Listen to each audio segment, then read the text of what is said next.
Assalomu alaykum hurmatli hamkasblar. Mana bugun 2-mart. Aralar ishlash. Litokda o'chganimiz yo'q.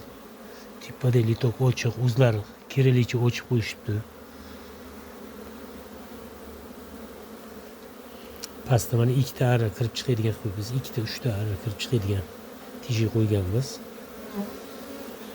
Mana aralarda pergiga ishlash.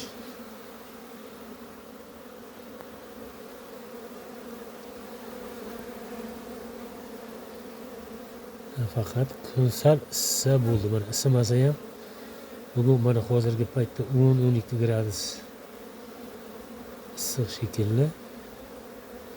Mana shunda ham pergani qalashtirib olib kelishyapti.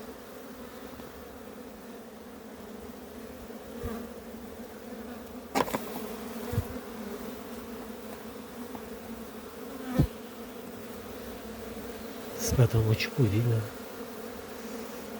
Aralar bemalol kirib chiqsin, keyin yopib qo'yamiz.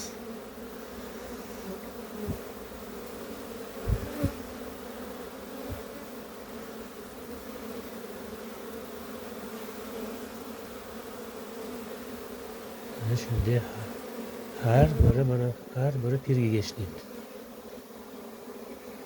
Yomon emas, yaxshi.